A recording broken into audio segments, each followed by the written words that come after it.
اعوذ باللہ من الشیطان الرجیم بسم اللہ الرحمن الرحیم یا ایہا الذین آمنوا لا تقولوا راعنا وقولوا انظرنا واسمعوا وللکافرین عذاب علیم۔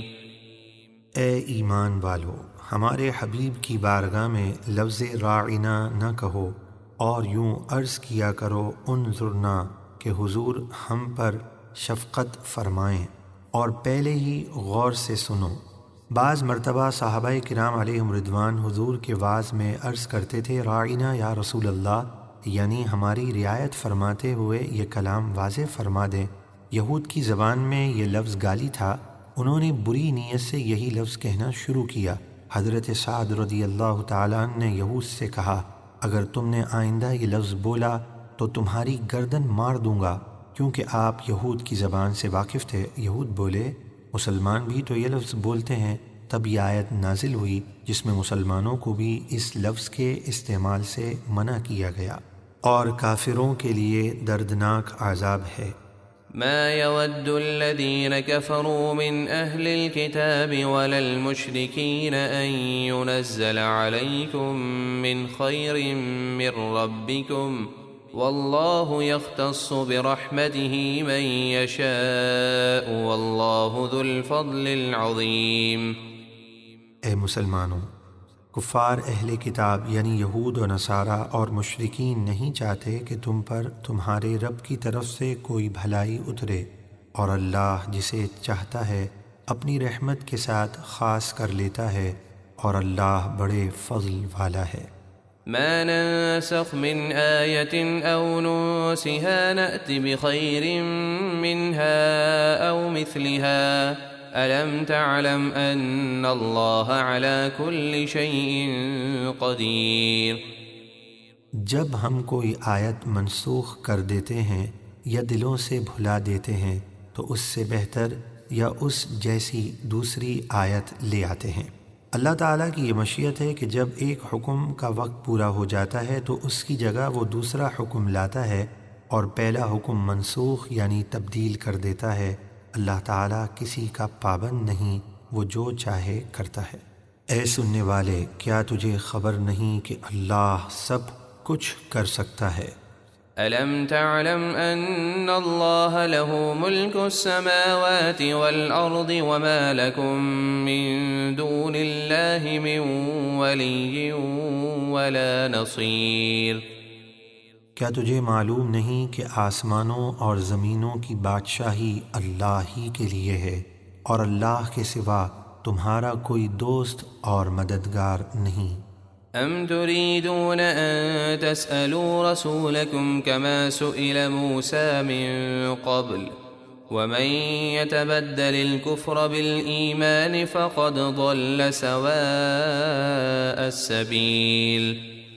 اے یہودیو، کیا تم اپنے اس رسول عربی سے ویسا ہی سوال کرنا چاہتے ہو جو پہلے موسیٰ سے ہوا تھا، یعنی وہ اس طرح کہ قرآن ایک ساتھ مکمل نازل کیا جائے، اور جو ایمان کے بدلے کفر اختیار کرے تو بے شک وہ سیدھے راستے سے بھٹک گیا۔ اگلی آیت کریمہ میں اس چیز کا بیان ہے کہ اللہ اپنا حکم لے آئے۔ اس کے معنی یہ ہے کہ پہلے جہاد کا حکم نہیں آیا تھا اور عفو درگزر اور برداشت کرنے کے لیے کہا گیا تھا، اور پھر اس کے بعد فرمایا گیا کہ اللہ اپنا حکم لے آئے یعنی جہاد کا حکم آ جائے۔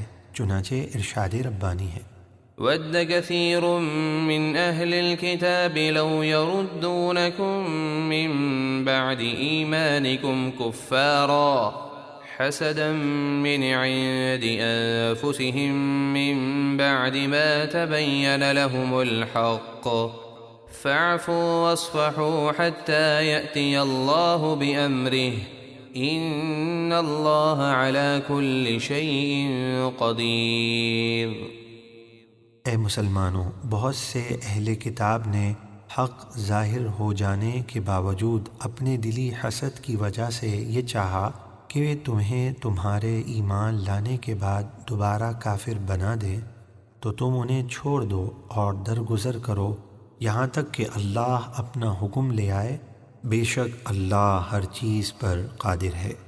وَأَقِيمُوا الصَّلَاةَ وَآتُوا الزَّكَاةَ وَمَا تُقَدِّمُوا لِأَنفُسِكُم مِّنْ خَيْرٍ تَجِدُوهُ عِندَ اللَّهِ إِنَّ اللَّهَ بِمَا تَعْمَلُونَ بَصِيرٌ۔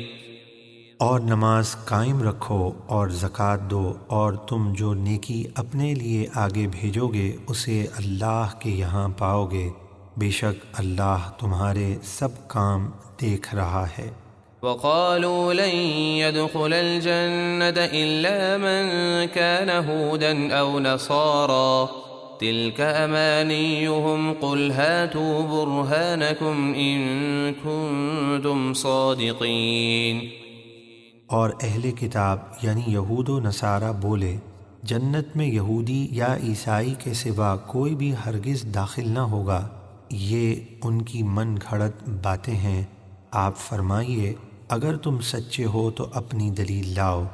بَلَىٰ مَنْ أَسْلَمَ وَجْهَهُ لِلَّهِ وَهُوَ مُحْسِنٌ فَلَهُ أَجْرُهُ عِندَ رَبِّهِ وَلَا خَوْفٌ عَلَيْهِمْ وَلَا هُمْ يَحْزَنُونَ۔ ہاں کیوں نہیں، حق بات تو یہ ہے کہ جس نے اپنے آپ کو اللہ کے لیے جھکا دیا اور وہ نیکوکار ہے تو اس کا اجر اس کے رب کے پاس ہے، اور ان پر نہ کچھ خوف ہے اور نہ وہ غمگین ہوں گے۔